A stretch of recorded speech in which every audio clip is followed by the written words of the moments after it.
Welcome back to another session on Innovation Alley at EduTech 2020, a fully virtual EdTech conference. Started at the university where I was teaching first year accounting and essentially looking for a way to improve the performance and success rate for students. How could we make it so that every student could be a mentor, every student could tutor somebody else? What's the technology piece missing there to make that work at scale? Realistically, AI is such a powerful tool or mechanism that it can be deployed to solve so many different problems. I wouldn't wish raising capital on my worst enemy. It's tough. It's no. We love your idea, but not yet. Come back in 12 months. There's been a huge acceleration in the investment in EdTech at a global level. There is still a role for government, there is a role for large education providers, there is a role for large education systems to play in that ideation space and the innovation space. So welcome back to another session on Innovation Alley at EduTech 2020, a fully virtual EdTech conference. I'm David Linke, the Managing Director of EduGrowth. We've got a really interesting conversation that we're going to have right now. We're going to be chatting with Glenn Smith from TALi Digital, and essentially TALi, through decades of research, has led to an innovative Australian EdTech company that is helping kids around the world. The TALi story gives us an insight to the power of Australian researchers partnering with commercial leaders to impact the lives of children. Let's begin by welcoming Glenn. Thank you, David, and it's great to be here. Do you want to give us a brief introduction to TALi and your role leading the business, and then we'll go back and talk about some other things? Yeah, absolutely. So TALi is a software solution that is primarily designed to test and then treat and train children for inattention, so attention issues. And we primarily focus on children who are 3 to 8 years of age. And that's because in those early years, what's referred to as neuroplasticity, so your brain is very plastic at its young age, can make immediate changes to the brain and then obviously have positive outcomes on that child's social, emotional and learning wellbeing. And our primary driver is to create happier kids. So we build those software solutions that are evidence-based to deliver those testing and training solutions that allow children to strengthen their attention and increase their numeracy outcomes and learning outcomes. And we're an Australian-based business and have taken some cool research out of an Australian academic institution, and then with a group of software engineers, designers, and what I like to think of as really proactive business people, commercialize those solutions, and we're in market now. Fantastic. I'll come back to TALi, but before we jump into the TALi story, I'd like to talk a little bit about your background, because you're an active angel investor and you've invested in many businesses, including EdTech companies. Yeah. So what interests you personally about the EdTech sector? Because my thesis is it can't just be money, it has to be something bigger, because it's a long road if it's just money. Yeah, I think there's probably a couple of different areas. I mean, one of the things that's really intriguing to me about education is that immediacy of benefit that you can deliver to fragile and growing individuals. So no matter whether they're at the age of 3 or 2 or 3 and entering early childhood type environments, or right through to mature adults who are going back and engaging with the education system for a second or third time, one of the things you can do as a business who's involved in the education sector is really make immediate and impactful changes to that individual's life, because what they do is they leverage the technology or solution that you've provisioned, and then that has flow-on effects to how they participate in society. And so those things can be measured, and what you can do is you can change people's ability to grow and be successful and increase their happiness index, and those sort of things are really interesting to me. And really a key driver as to why education is so powerful, and why providers in and around the education sector are really critical, because you can have that immediacy of impact. Now, that's not to say that all the metrics around the scale and size and the opportunity related to education as a sector and theme aren't important, and don't make up some of the judgment in terms of investments and how I look at things, but there has to be that reason for being in looking at investments and looking at sectors.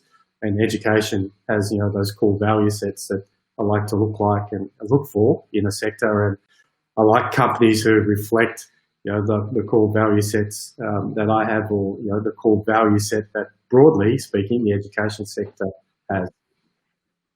There's absolutely no doubt that if you're in education, you have to have some altruistic component. It's the reality, right? You have to be thinking about something bigger than yourself. So that's really, it's one of the things that I think the most successful people in the sector are drawn by, right?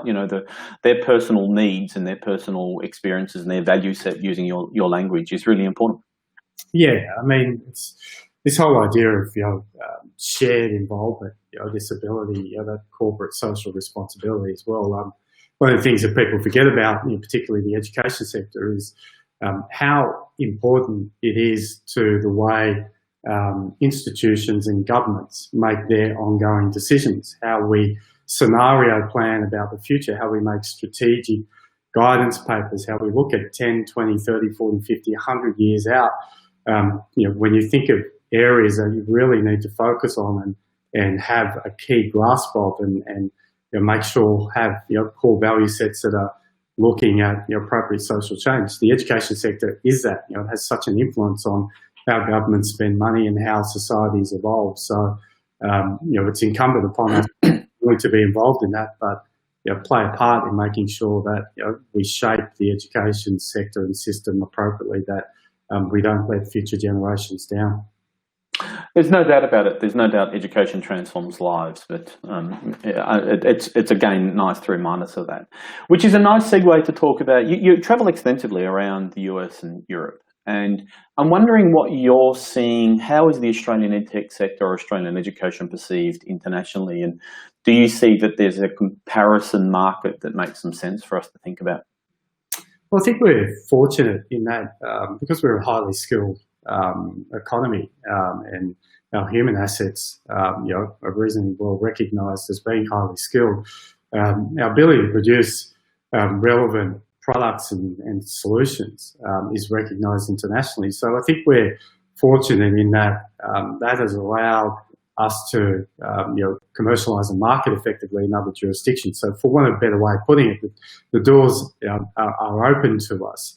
But I also think that we're fortunate that we do evidence-based research and solutions in this country. So a lot of what you see is evolving out of EdTech and health in Australia has come from research from institutions and other type of areas. So that gives us a basis by which to engage in other markets, have data sets that are meaningful, that are culturally sensitive, and be able to engage in conversations about how a software solution, particularly in the EdTech sector, may benefit in other geographic areas. So I think primarily when you look at the US, and then probably economies like France, the UK, Germany, is that we have a core competitive advantage to begin conversations there. Although, I do think we sometimes underestimate the complexity of the US EdTech sector, and that has flow-on effects to the success rate of EdTech companies from Australia. And I do think that there's no harm in really trying to make sure that you are successful at home first in a very significant way before really leveraging that to advantage in other geographic areas. So, I don't think we should ever forget that what we build here and how we market, how we engage in our home environment is actually really important to the success that we'll have internationally. Which is a really nice way, and you sort of touched on it there, for us to now deep dive into the TALi story a little bit, because I'm fascinated by the backstory. So share with us how TALi originated, the research, if you like, and then the commercialization journey that you've been on. Yeah, I mean, the area that we're involved in is, broadly speaking, attention. So the cognitive performance area, this domain, this skill called attention. And why is it so important? Because it's aligned to sight and hearing. There are three core foundations for learning are sight, hearing and attention. Now, you can adjust those by particular aids or interventions, but primarily for the vast majority of people, appropriate sight, appropriate hearing and attention, the ability to focus on the task, is really critical to learning. Now, if you don't have those three things, then you have detrimental learning outcomes, which flow on to social and emotional well-being, mental health issues, job outcomes, and loss of productivity in an economy. So we have taken about a 25-year expansive research area around attention in early childhood, and really taken the research papers and perform randomised controlled trials, so effectively akin to what a medical device or a pharmaceutical product would do, and produced a software platform that allows people to be tested and trained and strengthen their attention and improve their numeracy skills. Now that has immediate flow how they read, they write, how they use all sorts of neurocognitive functions and their cognitive performance. So that's really important because peak cognitive performance in a child is really critical to ensure that they get the best learning outcome and best physical and social and emotional well-being.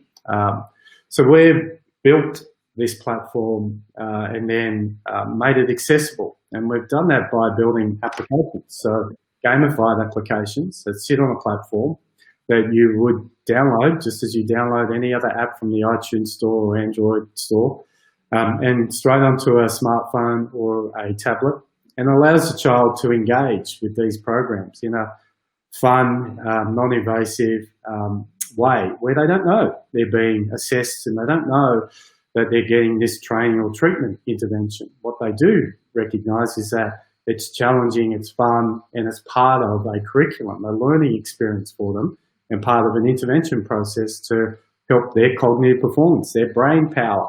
And so that's really important to be reflective of your end user and customer. We really need to allow children to not feel like they're being pushed aside or overly labelled early on in life. What we do need is better understanding of their baseline performance so that we can have personalised learning, and our tools are very personalised to each child, so we can have personalised learning outcomes. So we build these programs and applications. They're available in-store to parents, but primarily to educators, schools and healthcare professionals. And we're global from day one. We've built our platform and company to be a global from day one. So our first customers and early adopters may have been in Australia, but in parallel, we had early adopters in Singapore, Hong Kong, 6 US school districts in the US, a UK EdTech marketplace. And this was all in the first 6 months of an early release program without proactively marketing. So we'll talk about that in a second. Let's just go back. How do you find the research that you want to commercialize? How did you go, these guys are doing something interesting that we can turn into a commercial product? Yeah, well, we were lucky, and this is not just me, but others who are in and around the business as well, who had commercial minds. And so these are individuals looking for core research that had applicability in a market context where there was that felt need. This phrase, it's not commonly used anymore, but probably commonly used 20 years ago when I was involved in medtech and biotech, really understanding the felt need and fulfilling that felt need. And so we had really good commercial people like Jefferson Harcourt around us who looked at portfolios, IP portfolios in universities, and then broke that down to say, well, what are the areas or the divisions in the university who are doing this core work? What are the people like in those university areas? What's their reputation? What's the research look like? And then really looking at that from a perspective of commerciality. What is it that this particular piece of research can do from a value generation perspective? How can it deliver shared value out in our economy? So how can it benefit those key stakeholders, and in our case, children, and those in and around children, such as educators and carers? But how can we unlock the intrinsic value of what's been done in a university setting, and then unload that into a commercial environment where there is a return not only to the commercial organisation but back to the university, and then wider to the tax system and wider to the Australian economy generally. It's a really interesting and fascinating thing, because I think the university sector have really defined models in the health space, the medical space, to do these.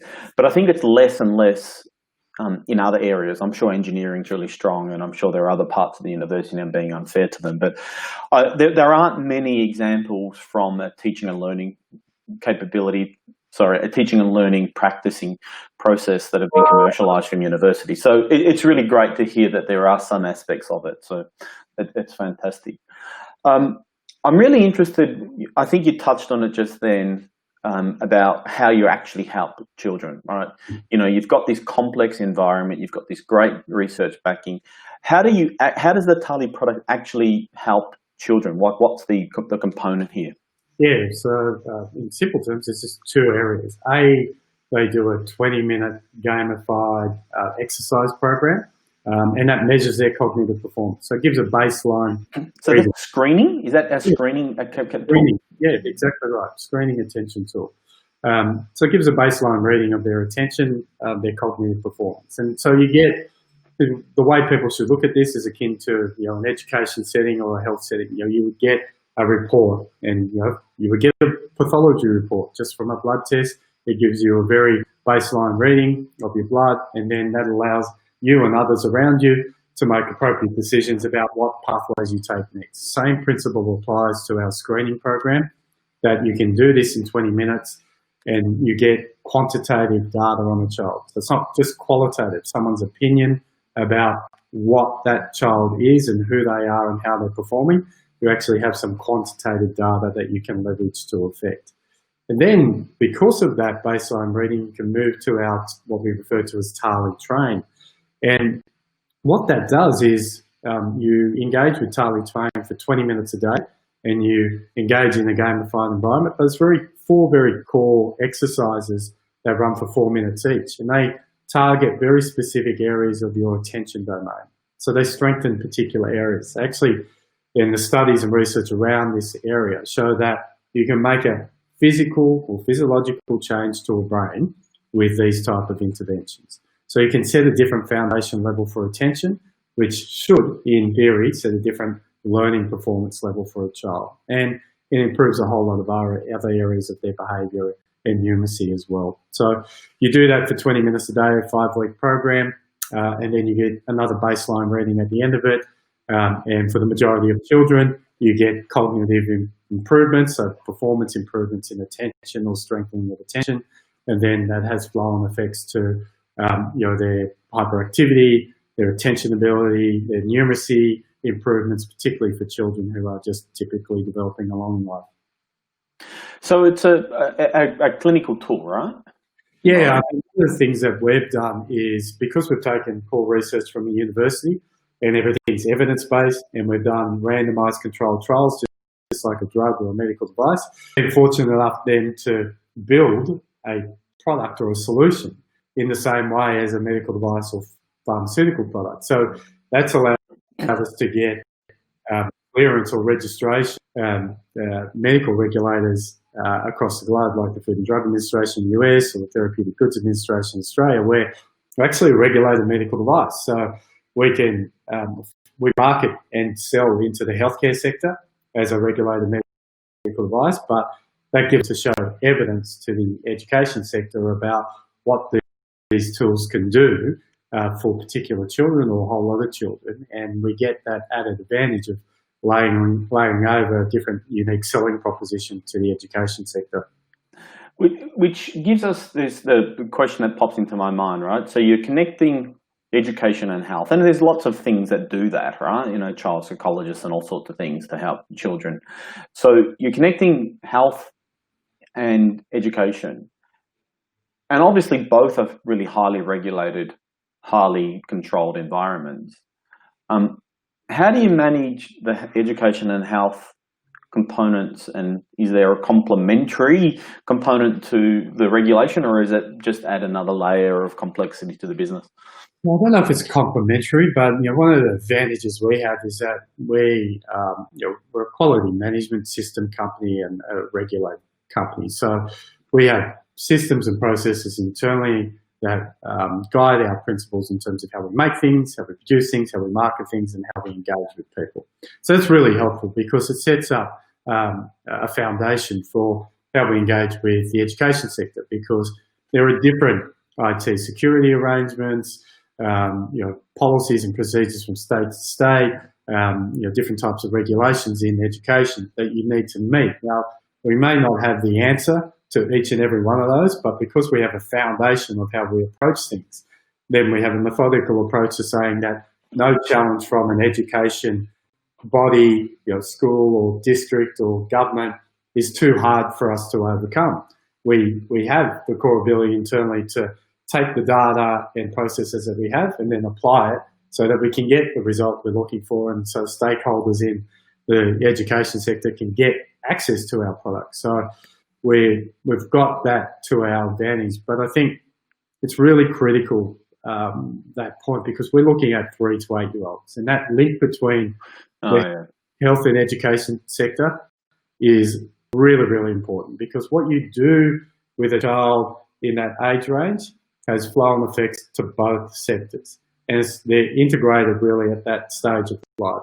Parents are seeing general practitioners and specialists in a regular fashion during the ages of 3 to 8, and they're being engaged highly, particularly parents more so with younger children, in the education sector early on in life. So making sure that those two sectors are entwined with software solutions going forward, because those EdTech solutions that truly provide benefit and value to a child actually have flow-on effects to their health and well-being, and that has flow-on effects to the health system.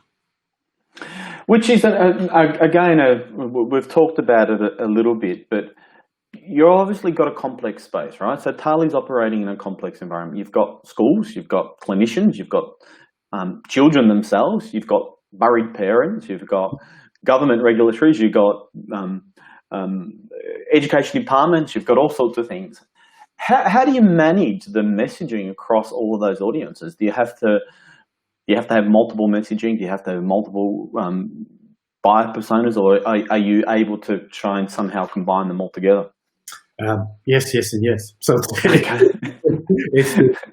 it's a challenge, right? And and part of that is that we've set up the challenge for ourselves, because not all our products, but most of our products are regulated medical devices. So for, if you take TALi Train as a specific example, we aren't allowed in Australia to actively market directly to a consumer. Now, we can market directly to a healthcare professional or those in and around a healthcare professional, but we have to be cognizant of the messaging that we put in and around those type of individuals. So messaging and buyer personas are very different for the education sector than they are for the healthcare sector, than they are for direct to consumer. But ultimately, the core principle of making sure that you provide value and understanding to a parent has a massive flow-on effect to how the education sector and the healthcare professionals are activated. Parents who are mobile and understand new solutions and the value of them and how they've helped their children are highly engaged and strategically important to your business to activate the other markets where customers pay a premium price for your product. Okay, so predominantly our audience are EdTech entrepreneurs, and you're both an EdTech investor and also a professional CEO that is growing a business and doing an amazing job, right? How do you land on the strategy that you're going to take forward? Like, what's the model that you use to pick? You've got 100 different paths. How are you picking the one that you want to go down? Yeah, well, I think it's really understanding a few things. Do you have a long-term horizon? And I think that's really critically important when you're looking at strategy. We've taken a view that TALi, no matter what format it is in over the course of the years, is a multi-decade business, right? It has real impact and has been set up as a multi-decade business. Now, it may evolve into something else, it may merge into something else, who knows, but setting up that parameter that we're looking at horizons and scenario planning for the business over multi-decades really allows you to make some informed strategic decisions about whether or not you're going to compete on price or other unique differentiators. We've really taken the opinion that we compete on a really unique selling and value proposition about our products, and we're not competing on price. And that's driven because we have a long-term horizon about our current product portfolio, what else we're building that's going to expand our age range, it's going to expand our demographic, our access to the education and health sector, and really looking at, how we fit into a growing digital education and digital health economy. The data sets that we collect, how we'll engage with government authorities, other institutions, other commercial organisations with what we're doing. So we really take the perspective that we are a business and a company that wants to create shared value over generations. We just don't want to assist children for the next 5 years and exit and take a return. This company, this actual innovation should be passed over to the next business leaders and the next organisation or the next generation of government and education and health, so that it continues, its core reason for being.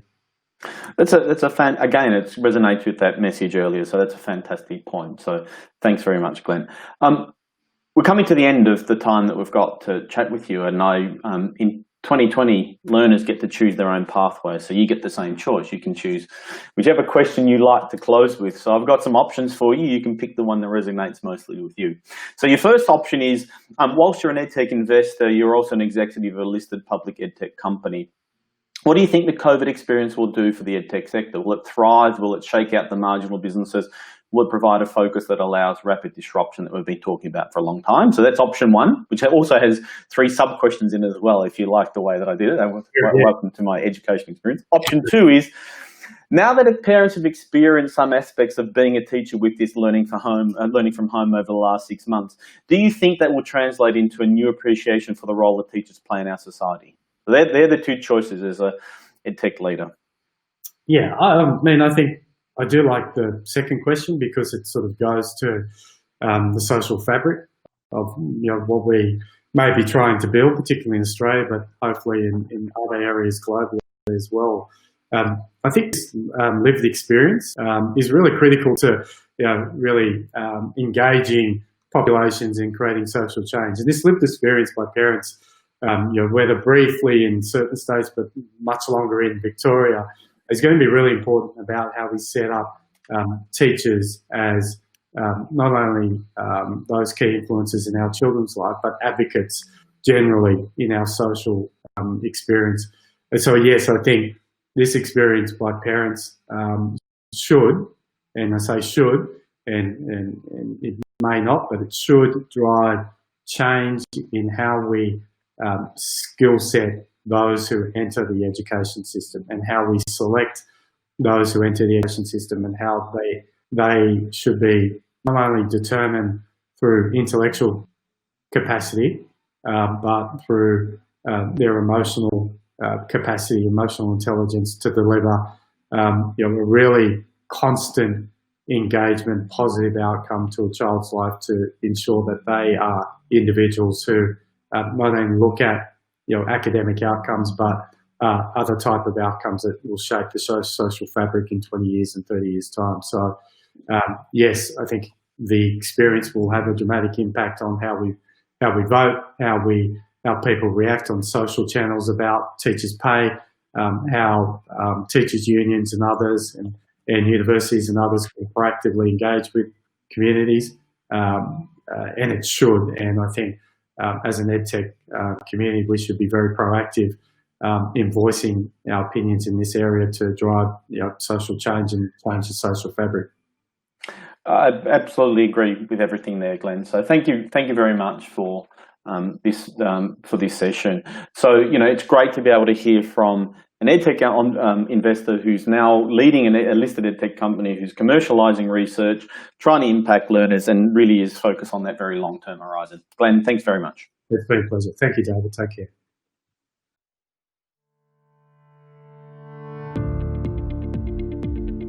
Welcome back to another session on Innovation Alley at EduTech 2020, a fully virtual EdTech conference. Started at the university where I was teaching first year accounting, and essentially looking for a way to improve the performance and success rate for students. How could we make it so that every student could be a mentor, every student could tutor somebody else? What's the technology piece missing there to make that work at scale? Realistically, AI is such a powerful tool or mechanism that it can be deployed to solve so many different problems. I wouldn't wish raising capital on my worst enemy. It's tough. It's no. We love your idea, but not yet. Come back in 12 months. There's been a huge acceleration in the investment in EdTech at a global level. There is still a role for government, there is a role for large education providers, there is a role for large education systems to play in that ideation space and the innovation space.